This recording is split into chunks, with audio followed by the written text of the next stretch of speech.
Historically, I don't handle failure very well. I say this because when I booted up Unbeatable for the first time, I failed. I'm gonna play a short clip and then explain myself. Stop touching my fucking keyboard.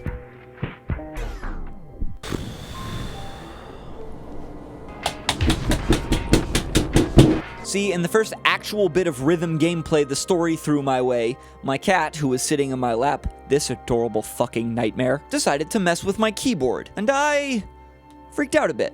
See, this is in part a video essay about a game demo. It is, in larger part, a story about trying to make a video essay about a game demo. Let's go.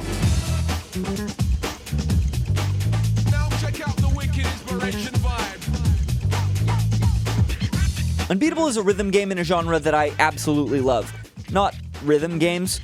I do love some Guitar Hero, but rather something called grind fiction, which, interestingly enough, I only learned the name of at the same time I learned about this game. Now, this is part of that whole video about a game thing, but I'll get back to that in a second. Let's talk more about Unbeatable. As I said, it's a rhythm game. It's also a story about a band who plays music. And music is illegal. And you do crimes. But more so than a rhythm game with a story about a band that plays music that is illegal, it's about people and relationships. It's about failure. See how I came back around to the failure thing? That's called writing. The controls are simple, the music written for the game is great, and the art is gorgeous, gorgeous, gorgeous. And yes, this is a video trying to encourage you to go play it. But I'm actually going to interrupt myself again here because I've changed my mind, and I do in fact want to talk about how I found the game now. I'm going to actually be jumping around a lot in this video, so bear with me. It's a process.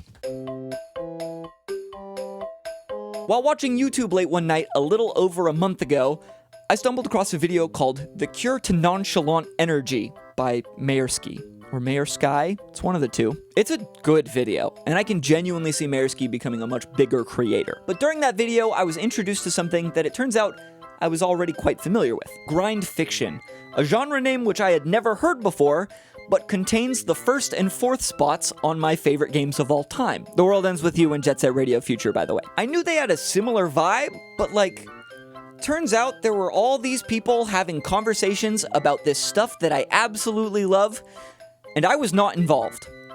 10 years ago. Over the course of the video, Mayersky talks about a bunch of great examples from the genre, including games, manga, anime, and even to an extent music. And one of them mentioned was Unbeatable. So naturally, I decided to delay all the other videos that I'm working on and dive headfirst into this one. I installed the demo on my computer and then left on a work retreat with my wife for a week.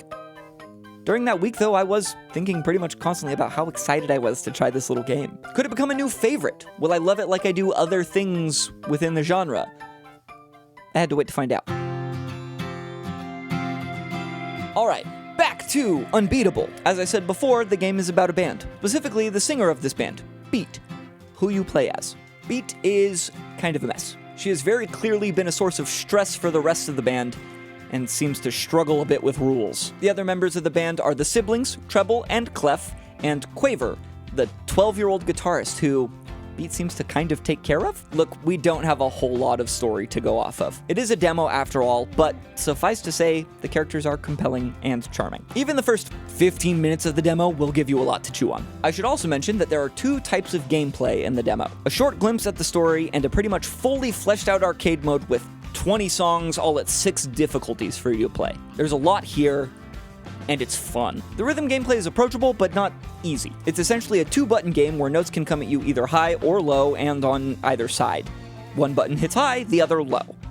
There are some obstacles that need to be avoided, held notes, notes that can be hit with either button, and little mash dudes. Like I said, approachable, straightforward, but not easy. And I'm a musician. I have decent rhythm. This shit is still an awesome challenge.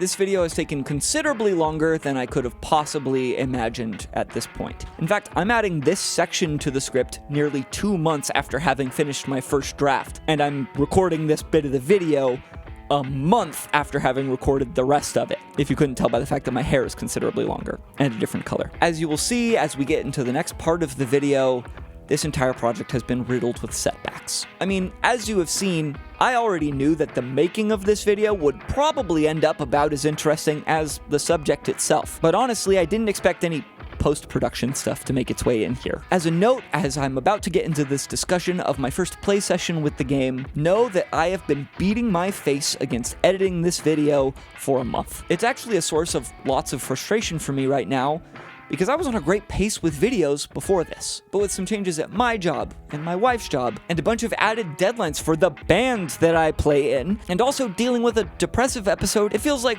relatively a lot to deal with. I know that I do this to myself. I don't owe anyone these videos or the music, but it's what I like doing. And to bring it back around, I feel like I'm failing to do what I like to do.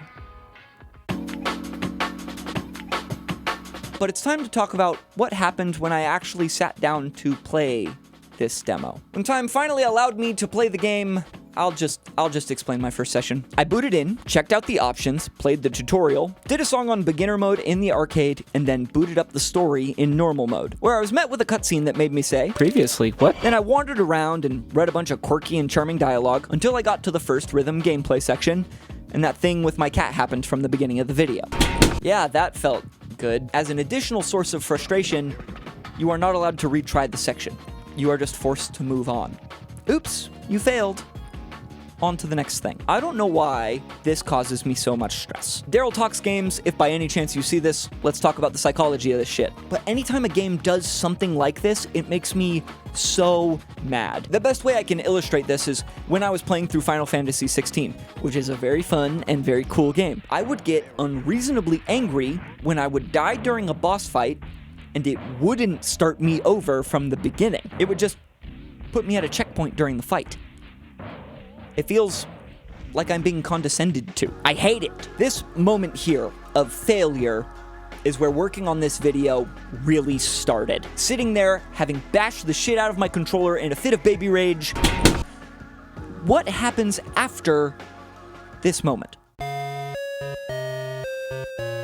As much as it sucks to say, I have allowed failure to derail me a lot in life. My natural inclination is to say, this thing didn't go the way I want it to. Fuck it. Fuck it all. I'm never trying again. Fuck this shit, and most of all, fuck me for getting it wrong.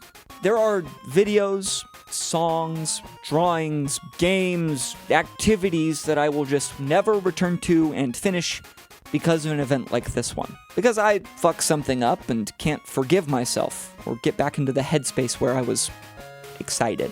This video has gotten dangerously close to being one of them at so many points now. So after this admittedly small failure, I sat for a bit, genuinely considering dropping the game and this whole video, like I have many times before. But I kept going.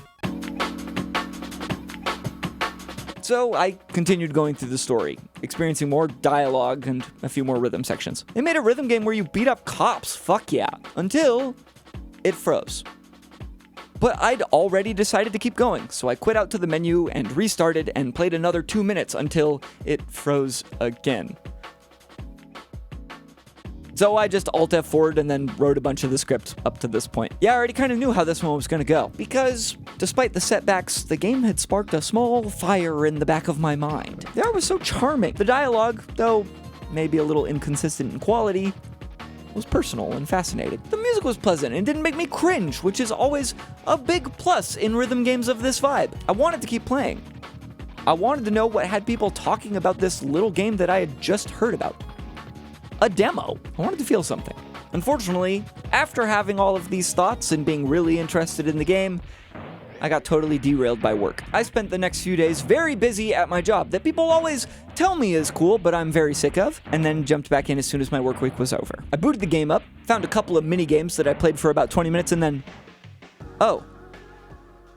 Huh.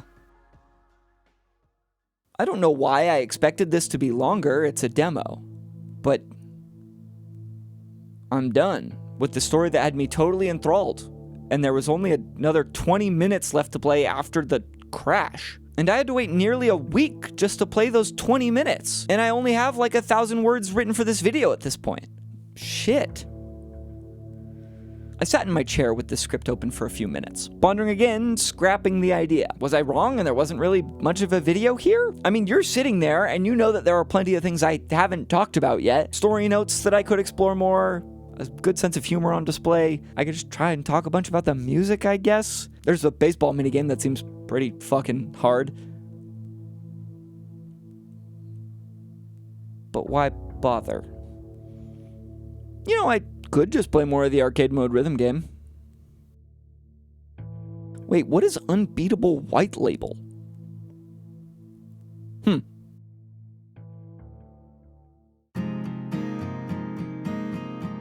So, most nights at this point have been me getting home from work, opening up this project file, working for like 15 minutes, and then giving up and booting up a game with my friends. There are a few things in this video that I haven't really tried before. I haven't really pulled and edited my own gameplay footage in the past. Being that it is kind of my first time doing this, I don't really have a clear workflow. So it feels like a lot of work for very small returns. Every clip I insert over my speaking consists of multiple minutes of searching for relevant clips, inserting it in the correct place, checking the timing, and then adjusting. And when these clips are only a few seconds long and take multiple minutes each, well, it takes a long time, and that can feel a little discouraging. I ran into similar issues when cutting pieces from anime for my Bunny Girl Senpai and Vinland Saga videos. The difference is, most of those scripts were written with specific bits of footage in mind. I didn't really do that here. Add on to the things that are pulling at my time the fact that I'm considering changing jobs. It can be hard to focus on something like this, that is more for fun than any, real return in my life. The project isn't even necessarily big. Fuck.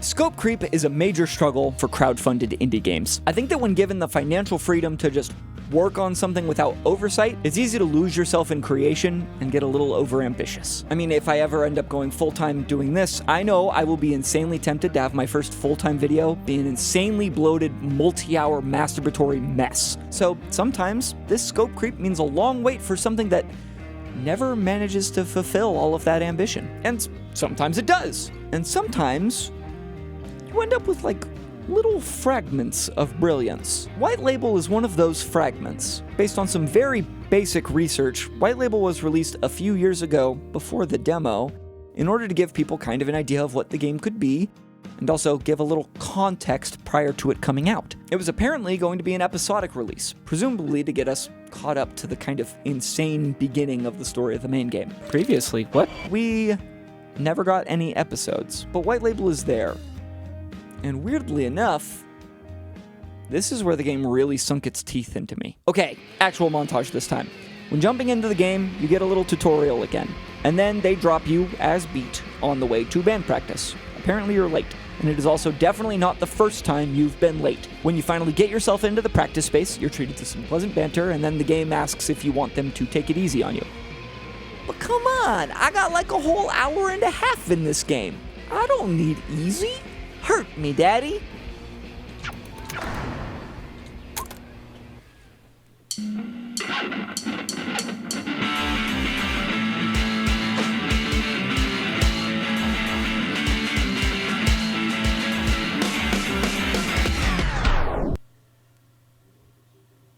Oh. Fuck. I pounded my head against this song for the better part of an hour before I finally got it. And it felt fucking great to beat. But I was feeling hooked at this point, so I went and played the other songs just in White Label. Imagine my surprise when it gave me these little vignettes of story before and after a few songs. I'm gonna sit. These little vignettes are, interestingly enough, I think the most touching part of everything Unbeatable that we have so far. They're Beat's memories and musings, and they tell us a lot about this character in a very short amount of time. I think it's very clear from these that Beat is an ADHD girly and struggles with being something of an underachiever. Relatable. We learn she's mad that she didn't pick up piano very naturally, which I don't relate to at all, as my piano sits covered in squishmallows. And she remembers teaching herself guitar, but putting it down because she wasn't improving in the way she wanted to. She can't keep track of time, but then expects others to do what she can't. She's flawed, but probably reminds you of someone you know. And that person likely isn't bad, but might be annoying. Hell, that person might be you. Then in going through and playing these songs to get these little nuggets of story, that's where I really fell in love with the rhythm gameplay. I've actually now put a fair few amount of hours into the demo at this point, just enjoying getting better at it. That way, hopefully when the full game drops in November, I can be ready. That's right, as of right now, the game comes out in just over 2 weeks. In fact, by the time you see this video, it might already be out. I want to reiterate, please go play it. That's probably what I'm doing right now. As much of a headache that this video turned out to be, I'm really passionate about it. I really want to be part of the modern apparatus that helps this indie game be successful. I really hope the full version lives up to expectations, but well, even if the story doesn't end up life-changing, I'll actually let past me tackle this one. God, video games can be so fun.